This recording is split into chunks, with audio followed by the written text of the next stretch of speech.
Endurance Junkie Podcast, episode 80.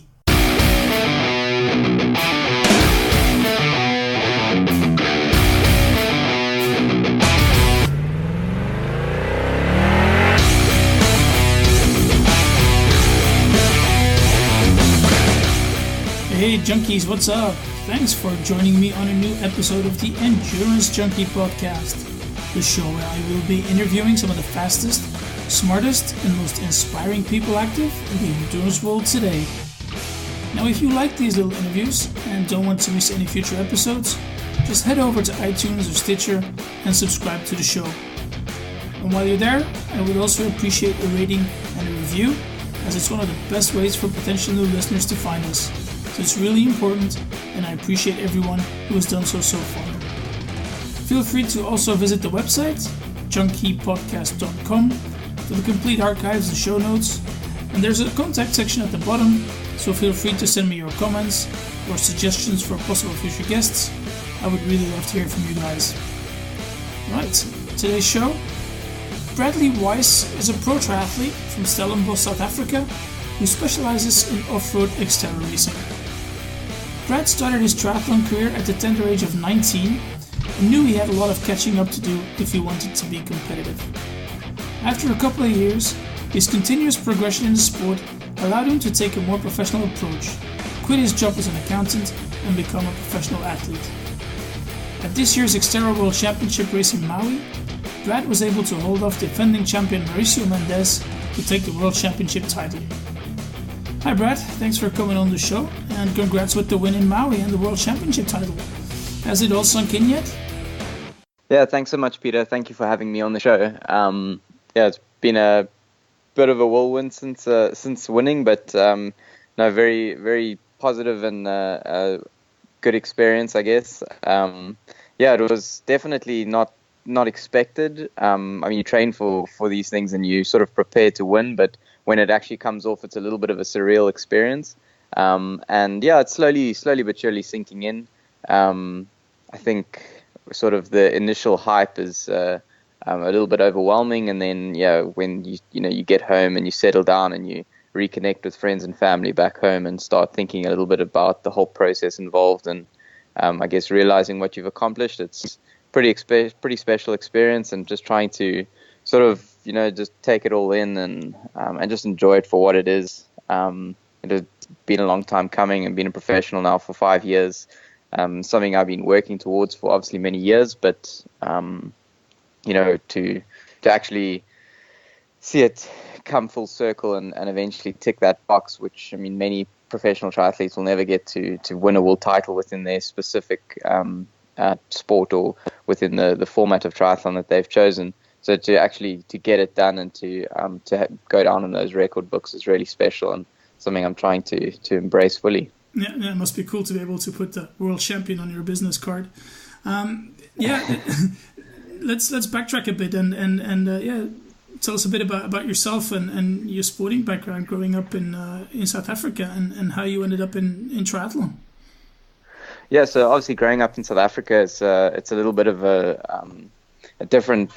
I always did team sports growing up. South Africa, we very focused on rugby and cricket. Those are sort of the main team sports growing up in South Africa, and it was pretty much what I did up until the age of about 18. And then going into university, I wanted to make a bit of a change from that, and we crossed over. Well, I crossed over into triathlon. Then kind of just fumbled into triathlon. Really, I went out and did a small little sort of local regional race with my brothers and my father, just to go and have some fun. Really, didn't do any training for it at all, and it was probably the first time I actually swam competitively. I'd never got into a swimming pool before in my life to actually exercise. So it was a pretty unique experience, but it was one I really enjoyed, and I really enjoyed the triathlon community, and seemed like a pretty cool social environment to be in, and it became sort of my hobby from then on. After that race, I sort of looked up online and found a couple other local races and decided, let me see if can maybe become my sport, and just the way I kept fit and healthy and kept me outdoors and out of trouble, I guess. Yeah. And yeah, then sort of found a couple local races and started doing them, and got progressively better. And I definitely did have a little bit of talent for the sport. I could sort of compete well in my age group early on, and qualified, I think, in my very first year of doing it seriously. I qualified to go to the age group world championships that year, but I couldn't unfortunately go because exams fell like right over that time period. So I decided my first year leaving university that I would just sort of not commit a year to triathlon, but I worked part-time and just wanted to explore my potential within triathlon, really. So it was never a goal to be a full-time professional and making a living out of it, but just progressively sort of went that way. And then the first year that I left university, I was studying a BCom management accounting degree in Stellenbosch in South Africa, the hometown which I grew up in. And I wanted to travel a little bit, and triathlon was a good excuse to sort of, book a plane ticket and have a destination to go to. And so it was ticking a few boxes from that point of view. When I eventually managed to qualify to go to World Champs again, I went in 2012 in 2011, I went to China and competed in the age group World Championships. And I finished, I was third that year in the 20-24 age group. And that was my final age group race. From 2012 onwards, I sort of committed myself more to the sport of Xterra.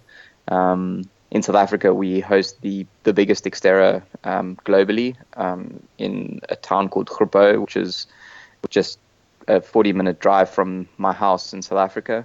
And so it's my home race, and it's the biggest in the world. So we're very proud of that race, and it's got a lot of heritage there. The Conrad Stoltzes of the world, they all sort of became who they were on that course. So we had a lot of tradition going into Xterra, and it was just sort of a natural pathway for me. And from there, sort of just kept ticking over, and one thing led to another. Started signing a few sponsors, and life seemed good as a young 20-year-old, traveling the world and doing these Xterra races. I'm very grateful for the life it's given me. Yeah. So what made you make that switch to Xterra? Is that because that race was there and it's pretty big in South Africa, or was it because you found out you had more talent on the bike that you could use on a mountain bike, for example? Yeah, so I mean, triathlon in itself is a pretty niche sport, and Xterra is a niche within a niche. It's a very specific and very unique sport on its own. Being obviously off-road, and you have to have that mountain biking element, it's difficult enough to put a swim bike run together. Never mind adding a mountain bike and all the technical elements that come along with that. So I really enjoyed and thrived on that type of challenge. I went to a school in Stellenbosch, Paul Roos Gymnasium, where Dan Hugo was also at school. And my junior year at the school, he was in his senior year, 4 years older than myself. And I'm sure many people will recognize the name Dan Hugo, but he also raced Xterra internationally for many years and did very well, actually.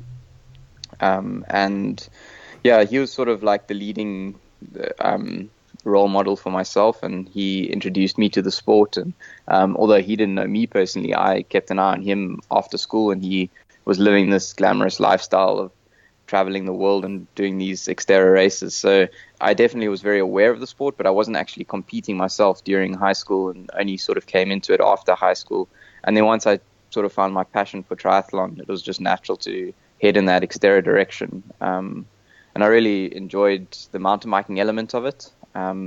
It is the biggest part of an Xterra, the mountain biking element to it. And if you want to win the big races, you really have to be an accomplished mountain biker.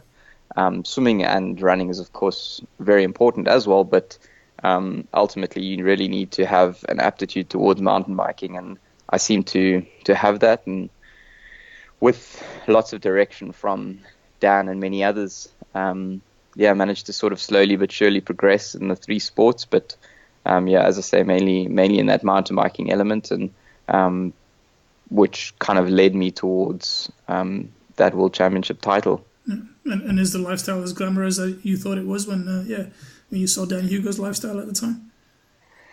Uh, I think every industry has its ups and downs, and sometimes you're sort of 30 hours deep into a long travel to the other side of the world, and you're stuck back in economy class, and life is not looking so rosy anymore. Then you start to question, is this all worth it?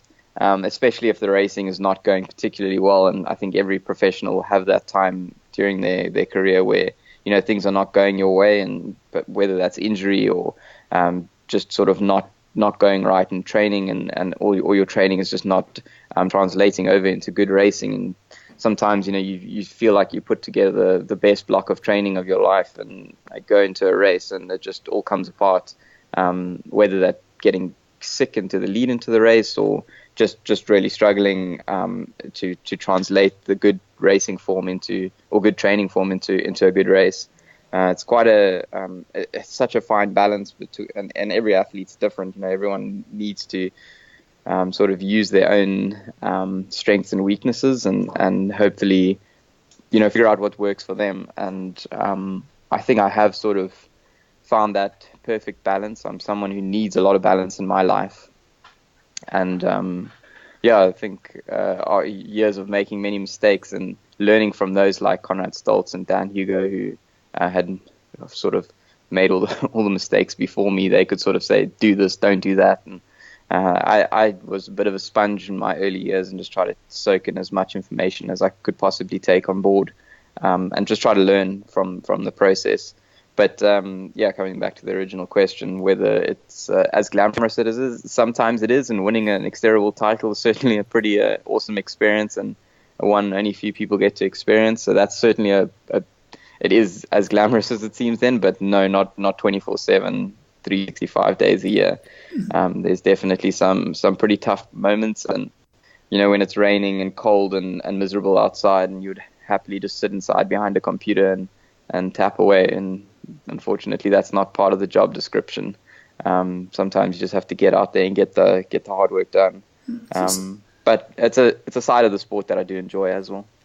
So what keeps you motivated to keep pushing and not call it a day and say, well, just go work as an accountant and do the sport and on the side, and enjoy the competitiveness as a hobby, and maybe pick up some prize money left and right, and lead a bit of more of a normal life, so to speak.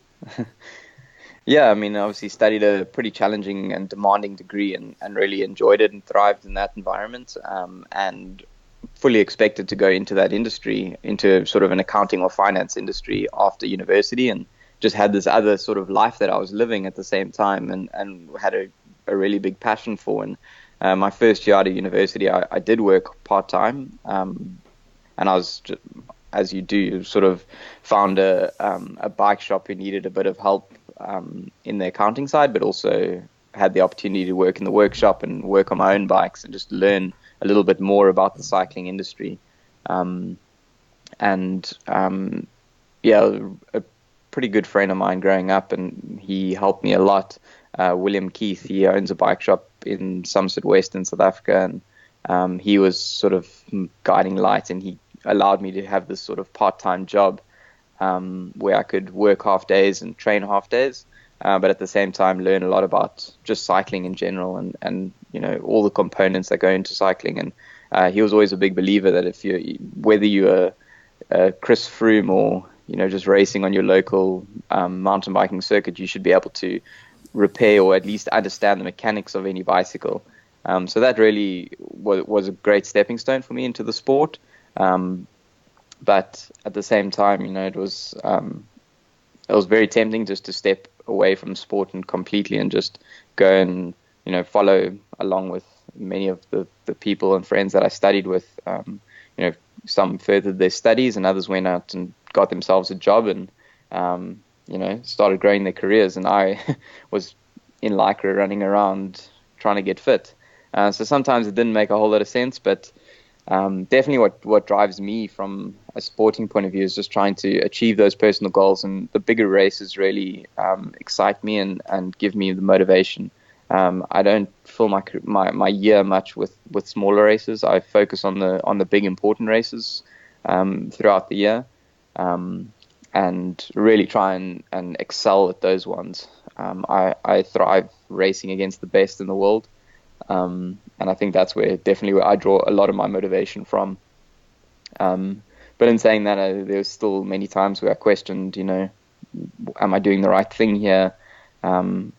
Feel like you're almost losing ground on fellow people that I studied with and friends who, are setting themselves up and have a wife and kids and, seem to be ticking all the boxes of life. But I think that is life doesn't work like that anymore. People choose to earn income differently, and there's not one size doesn't fit all. And I think you must just choose to do what makes you happy. And triathlon definitely makes me very happy, and it's an industry that I know will have an end. It's got a lifespan, and I look forward to my second and third career post sport. But at the moment, I just want to try and really just live in the moment and try and make the most of the opportunities that I have. And Xterra, or triathlon in general, gives you an opportunity to live your 20s very uniquely. Most 20-year-olds will probably never leave the country that they're living in just because they can't afford it. For you guys in Europe, it's a bit different. It's pretty easy to travel within Europe, but as a South African, we're pretty removed from the rest of the world, and in order to get on an airplane and travel anywhere, it's a pretty long travel, and it's very expensive. So, there's a lot of people that I studied with who are making great success of themselves at the moment, but have never stepped foot outside of South Africa, and potentially never will, and maybe they'll be very happy with that. But I think I've learned a lot from my travels, and I'm very thankful and grateful for the opportunities that the sport of triathlon has given me in that way, and I've had the opportunity to sort of experience very unique and different cultures, and I think it's definitely rounded me as a human being and as a person. And I think it's been a very rewarding and cool experience to learn and hopefully profit from. Yeah, cool. Wow, that's pretty deep. Thanks for that. Yeah. Let's go back to sport. And did you work with coaches, or did you do everything by yourself? How did you go about creating your year plan and your training plan? So my sort of foundation or founding years as a triathlete, I definitely had a few triathlon specific coaches, and they took control of everything from swim, bike, run to gym to everything. And I sort of learned what I could from them, whether that be one season or 2 seasons, and then moved along and sort of took the knowledge that I gained from them and applied it differently myself. And there are no real Xterra specific coaches out there, because Xterra is such a small sport. There are triathlon coaches, and they understand the world of whether it be ITU racing or 70.3 or full Ironman. They're very well equipped and can handle whether you are an age group athlete or professional elite. They can generally handle all ranges. But Xterra is so unique that I found it very difficult to get a coach who could take on all 3 sports. So what I've done now is in Stellenbosch, South Africa, where I'm from, we have a university there, and I swim with the university swim squad, which is a very highly competitive squad that have produced many Olympians, and I'm always the slowest in that squad, but it really keeps my swimming at a very high level and allows me to be a very good swimmer within a triathlon. And swimming, not having a swimming background, was definitely one of my weaknesses and something I had to really focus on, and it took a long time before I felt like competent as a swimmer. Running and cycling came a little bit more naturally to me. As I say, I got a swim specific coach. Then on the cycling side of things, I have dabbled in cycling coaches, but I haven't quite found the perfect fit just yet. So I coach myself on the cycling side. And then I have a running coach by the name of Ernie Grun, and he's coached some very, very high level runners, from Ilana Meyer, who held the half marathon world record for a couple of years, one of South Africa's greatest middle distance runner, and he is a very well-rounded coach, not only from a running specific, but just from the mental approach to a training block as a whole.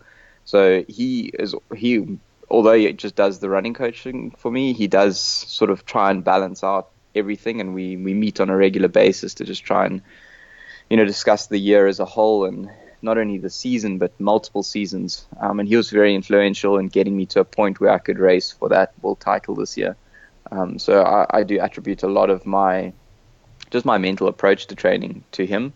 And then I also work with a strength and conditioning coach in Stellenbosch, Nordia Jordan, who has also done some really unique things from an endurance athlete point of view, in that I do like a lot of heavy weights. In Maui, I weighed 59 kgs when I raced, so I'm a very small athlete. There's not too many people who are lighter than me, but I do a lot of strength training in the gym just to try and keep that power to weight ratio at a good, at its optimum. And that has made a huge difference in my cycling. And I'm not one to hold on to, my little thing that works, and I've tried to sort of get other athletes and training partners of mine onto the similar routine, but it seems like that endurance athlete mindset is very much against the gym. They don't like it. They think it puts on weight, and it's sort of counterproductive, and it does feel like it is slightly counterproductive in the beginning, because you do I do 3 heavy weight sessions a week, and after you do that, you go out and you cycle or run the next day, and you feel like, oh man, my muscles are sore and fatigued, and you feel like you're not actually getting the best out of it. But in hindsight, it's worked incredibly well, and it's just helped to activate all of those muscles and make sure that you are using the full range of muscles available to you, where just cycling and running, it's a very one-dimensional sport, and your body can get stuck in certain patterns, and you can become very inefficient just doing those particular movements. So gymming is one of the things that has changed my program and my approach mentally to training. The biggest. Yeah, I think a lot of endurance athletes do spend some time in the gym, but probably working more on core strength and everything like that. But absolutely, yeah. The pure arm strength and stuff like that, you think that's more important for the exterior athletes? Because riding a mountain bike, you're a lot more. You're climbing a lot more. You're pulling your steering wheel a lot more than when you're actually sitting down in your bars and racing on the road. You think that's why it's more important for you guys to lift?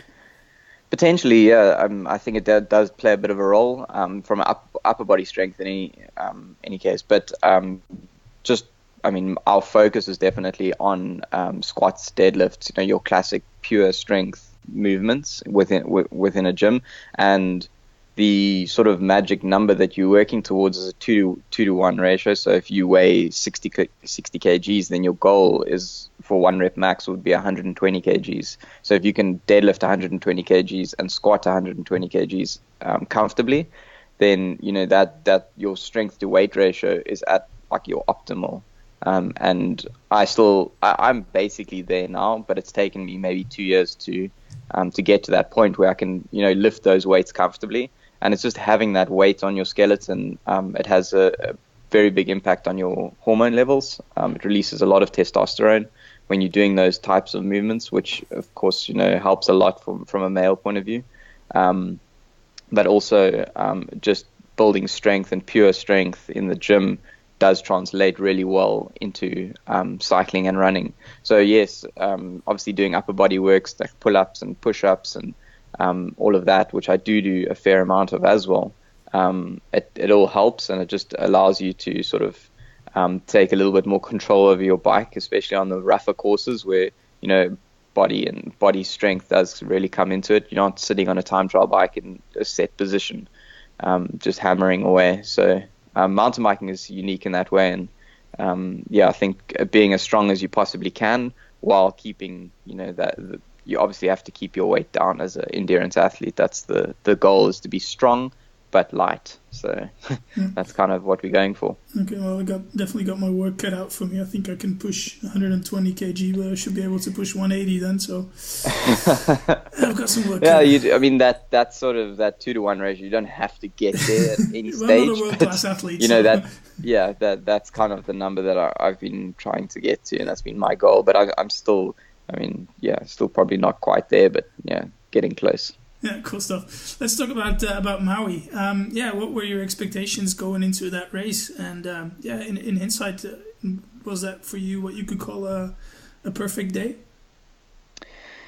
Yeah, it's my third time racing in Maui. I raced in 2014 and I was 10th, and then I missed 2015, went back in 2016, and I was in really, really good form in 2016, and had sort of the perfect build in, and just thought, everything's on track here. I'm on track to have a really good race. And about 2 weeks before, I did a mountain biking race and just started to feel a little bit off. And then almost like on a neurological level, my body started just like going into too much recovery. So I feel I had just completely overreached in my program. And looking back in hindsight, I had just done too much. My body just sort of went into complete recovery mode, and I just couldn't get it to start firing again. I didn't have a great race in 2016, which was really disappointing to me. And although I learned a lot of lessons, at the same time, you sort of just leave the island feeling very deflated and disappointed. And going into 2017, I had planned to do things a little bit differently, and I went up to altitude in Boulder, Colorado, with a friend of mine, Sam Osborne, who also raced in Maui this year. He's a New Zealand athlete who races a lot against me on the Xterra circuit, international Xterra circuit. So we know each other very well, and we're really good training partners. So we were there for 7 weeks preparing for Maui. And my body in particular adapts really well to altitude training. I just feel like it's an added element to your training that you just kind of get for free just by being there. And it makes training really difficult, but it also, you can see the benefit. Both I tend to lose weight very quickly at altitude, which you have to almost monitor a bit more closely because you don't want to drop weight too quickly. But at the same time, it's just this extra training stimulus that really I seem to respond to really well. So going into the race, I knew I was in really good form. I'd won Xterra European Championships in Denmark 8 weeks prior to Maui. So yeah, I knew I was in good form, and I just needed to execute on the day. But going into a World Championships race, everyone arrives there in the best form of the year. So you really don't know who has crossed their T's and dotted their I's the best. So I tried not to think too much about the competitors and just focus on myself. And unfortunately, I actually got a little bit ill during the week. We had a lot of rain in Maui, and when I arrived on the Monday before the race, which was on Sunday, a lot of the rivers had overflowed their banks and had sort of washed a lot of dirt in, and actually overflowed some of the septic tanks of the local farms and hotels and things. So they were warning people not to swim in the water, but I wasn't aware of that, and I went swimming anyway. I just didn't get the email. I wasn't on that emailing list or something, and probably picked up a bit of E. coli in the water or something like that, and my stomach just completely shut down, and I was just had really aggressive diarrhea for about 3 days. And I was completely dehydrated and was really struggling and just not in a good mental place leading into the race, which was pretty unique because the race in Denmark, I was also having stomach issues leading into the race. So it seems like that's the trick, is to try and have stomach problems in the week of the race, and that'll maybe result in a good one. But no, it was definitely a bit of a battle, and luckily that came right towards the end of the week, and managed to start holding on to some fluids. And with any stomach issue, when it comes right, it generally comes right very quickly. So once I'd gotten over that, it was good. And because we had so much rain in the week, the course was very, very muddy. So they'd actually closed the course. So I wasn't even missing out too much on that. I was almost doing no training just really letting the body recover and just sort of doing some easy looseners in the evenings and stuff, and just to try and get my stomach to settle down. But by the weekend, I was good to go, and race day was dry. It was the driest I think I've ever seen Maui. And that course particular, if it rains there, it's a complete dog show. In 2016, which was another reason why the race didn't go so well for me, is that we had a lot of rain, and it was just, man, it was so difficult to race on that course. They have this very fine clay dirt, which when it gets wet, it just it clogs up on your tires, and just like within 50 meters, it builds up on your tires to a point where your tire can no longer run freely between the tire and the frame. And it's just a fight and a battle from there onwards, which suits certain athletes, but it just doesn't suit me. I'm too small and too light to fight against that mud. I need a faster, high-paced race, which this year offered. It was dry and hot and fast, and it was everything that suits me as an athlete. And another reason I've been disappointed there is that course suits me so well. It's a pure climbers course. The swim is generally pretty rough. They've got some good swell going there at DT Fleming Beach. So that always provides a bit of a challenge. And I had one of the best swims of my life this year in Maui, and came out with the front pack with Ben Allen and Mauricio Mendez, who was the 2016 world champion. And all the main players were sort of in that group, and I somehow made that swim pack, which I normally lose about 30-40 seconds to. So I was very, very happy with the way I swam. And then getting onto the bike, I took the lead within about the first kilometer. I was in the lead, and never actually gave it up until Ruben Rizafa from Spain crossed the gap at about 2/3 of the way into the bike. He caught me. We rode together for about 10-15 minutes. And then on the very last climb, there's 3 big climbs on the course in Maui. And on the very last climb, he attacked right at the top of the climb. And I thought, it's okay, I'll close it again. But you go straight into single track, and from there all the way to the bottom, you're on not technical single track. It's awkward single track. It's not man-made. There's no berms that you can ride. So it definitely challenges you. And when you're that fatigued and towards the end of that bike ride, it takes a lot out of you. So he put about 20 seconds into me between there and T2. But I was always pretty confident and backed myself to outrun him. I am generally a better runner than he is. So I've got a lot of respect for him as an athlete. He won that race 3 times, but I was always pretty confident that I would be able to run him down, which I did. And to his credit, I closed the gap within about the first kilometer, and he fought back and stuck with me for all the way through to about kilometer 4 on the run, when eventually I managed to break him and got the gap. And once I opened that gap, I think mentally he started worrying more about third coming than catching me again. And my biggest concern was Mauricio Mendez from Mexico, who had won the race in 2016, and he had come off the bike 3 minutes down, which sounds like a big gap, but to a really good runner like Mauricio, you never really know if that's going to be enough.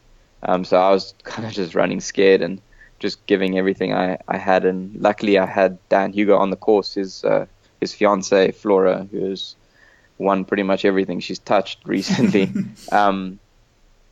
She was racing as well, and I had him out on the course, and he was giving me splits, and he knows that course really, really well. So he was able to see me multiple times on the run and just keep feeding me information. So I knew I was holding him off, but you never really know until you kind of get down to that beach. And that was the first time I allowed myself to sort of glance over my shoulder. And once I didn't see anyone else on that beach with me, I kind of knew I had it. Yeah, so you were really able to savor the finish line? Yeah, it was, the nice thing about the Maui course is once you get onto that beach, if you can't see anyone, then you can really just enjoy that last bit of run. And yeah, as I said earlier, it was a pretty surreal experience, and it was kind of like a bit strange. And the majority of the run, you're kind of just waiting, but where's the world champion? He has to catch me at some point and pass me. It's like you don't ever really believe it's going to be you. You're obviously fighting with everything you have to win the race, but maybe deep down I didn't really believe that I was going to. And yeah, so as I said, it was running up that finish line, and it's starting the sport back in 2011 or 2010, running on my parents' treadmill in our basement, almost visualizing crossing that line. And yeah, it was pretty special to get it right. And it was my dad's 60th birthday in the week leading into the race, and him and my mom had come out to watch the race. So it was really special to have them there all the way from South Africa. And yeah, it was sort of the fairy tale ending. Yeah, cool stuff. So yeah, what's next for you? Sticking to the Xterra course, the Xterra circuit, or do you got any plans to switch over again to road racing and longer distances? Yeah, so I will definitely be focusing on Xterra next year again, but I'll be adding a couple 70.3 races into the racing schedule. There is enough time within sort of my season to add a couple races, and I feel it's the right time within my career to just start exploring that 70.3 world and seeing, what I am potentially capable of. Our 70.3 in South Africa takes place on the 28th of January. So I'll be doing that race, and then probably, depending on how the race goes in January in South Africa, I'll see what other races I'll do. But the 70.3 World Championships is in South Africa in September in Port Elizabeth, and to do an international or a World Championship race in your home country would be super special. And I do have sort of, reserved hopes that I could maybe qualify for that race. So depending on how the race in January goes, I'll make a call depending on how many points I manage to get there. And I think I'm going to try and give it a crack this year next year and see if I can qualify for 70.3 World Champs. But really not putting a lot of pressure on myself within that distance or that discipline of triathlon, and just wanting to explore that a little bit more and see if I can potentially mix it up with those boys. Yeah. You didn't get an invite for the Island House in the Bahamas? No, unfortunately not. Maybe I'll put my application in next year, but it seems like that's a pretty locked up system, and you kind of need to know someone who knows someone to get into that race. But yeah, you never know. Maybe as an Xterra World Champion, I can put my application in somewhere, and maybe they'll be willing to add an extra person to the mix. If they want to find out who the real fastest triathlete is, definitely the Xterra guy should exactly. be in there. Yeah, I agree, and I wouldn't mind putting my hand up for a bit of that cash as well. I can imagine. All right, thanks so much for your time, Brad. I much appreciate it. Yeah, thank you very much, Peter. How can people get in touch with you if they want to? Yeah, the best way to get a hold of me is via my website. It's bradweiss.co.za. On my website, they can contact me, and otherwise via my email address, which is bradleyseanweiss@gmail.com. As my full name, so it's BradleySeanWeiss@gmail.com. Otherwise, via I have Instagram, Twitter, and Facebook, which people can also contact me on. My handle is blanking for a second. Yeah, no worries. I'll just look it up and I'll put the links on the show notes page. No worries. Okay, well, it's BSWeiss_try for both of them. Okay, cool. Feel free to give some love to your sponsors and partners. Thank you very much. Yeah, this year, definitely the biggest shout out needs to go to Puma South Africa. They've been backing me for multiple years now, all the way back in my early days of triathlon. Really, really close with the team here in South Africa, and they've done just an amazing job to continue supporting me. And I do hope that Puma managed to just activate and use the story to the best of their ability and get as much coverage as they can out of it. Furthermore, Specialized South Africa as well on the bike equipment side of things have just been exceptional, and always there to help and lend a supporting hand wherever they can, and really looking forward to going forward with them in the future, as well as Orca South Africa as well. At the moment, all my deals are locally based within South Africa, and as well as Noon and Rush sports bars. They've all played their part and really been big part of my success. So yeah, just really thankful to all of them. Okay. put those links up on the show notes page as well. Anything else you want to plug? No, I think that covers it all. All right, cool. Then I got one final question for you. You step outside the house after this interview. You find a lottery ticket that ends up winning $10 million US. What do you do? Oh, nothing will change. I'll continue racing triathlon, and the sport of triathlon, I've never done it for the money. I've always done it because it's a huge passion of mine, and it's a way it's just a way I really enjoy living my life, and not much would change within my life. Maybe drive a fancier car and live in a slightly better house, and maybe fly business class. But I'd still be on that start line come 2018, and giving everyone a good go for taking line honors. All right, awesome. Thanks for your time, Brad. Much appreciated. All right, thanks a lot, man. Cheers. See you later. Bye-bye.